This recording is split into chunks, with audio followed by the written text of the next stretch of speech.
the summer of love.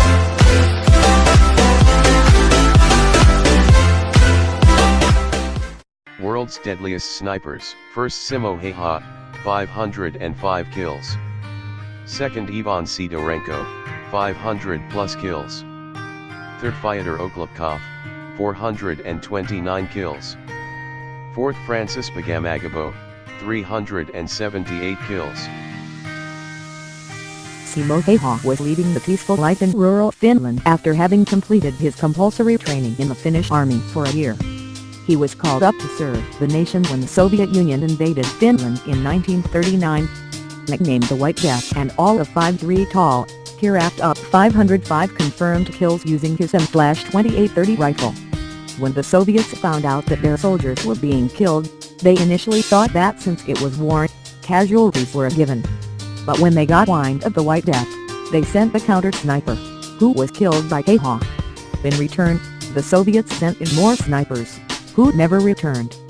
Next, they sent in the whole battalion, and as you can guess, suffered a huge number of casualties.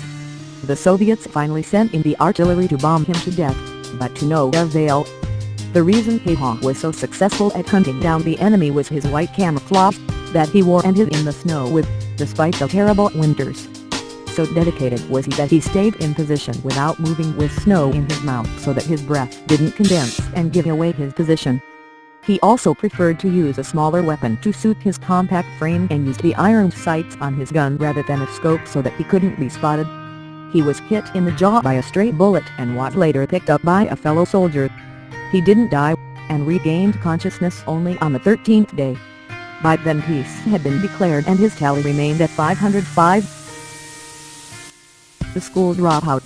As a young officer, Sidorenko fought in the Battle of Moscow. The mortar team he was assigned to didn't seem exciting enough, so he taught himself to snipe. One by one he hunted the German soldiers from his most inefficient rifle. In retaliation, the Germans too posted their snipers in Sidorenko's area, but failed to kill him. So accurate and effective was he that his superiors called him to train more snipers. The result was a complete annihilation of the Germans at the First Baltic Front. Another Soviet sniper who fought in World War II, he first started out as a machine gunner, then became a commander of a submachine gun group, and in October 1942 became a sniper. Since the contributions of indigenous population were not recognized in early Soviet days, his 429 kills were only acknowledged 20 years after the war was over.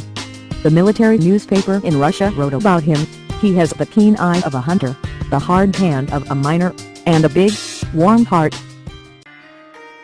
A Canadian soldier of Native American origin, he was thrice awarded the Military Medal and was seriously wounded twice while fighting the Germans in World War I. He killed nearly 400 Germans and was also responsible for the capture of 300 enemy soldiers.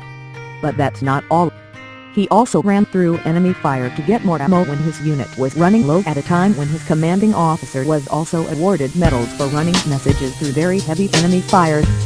Please subscribe, share, like and comment.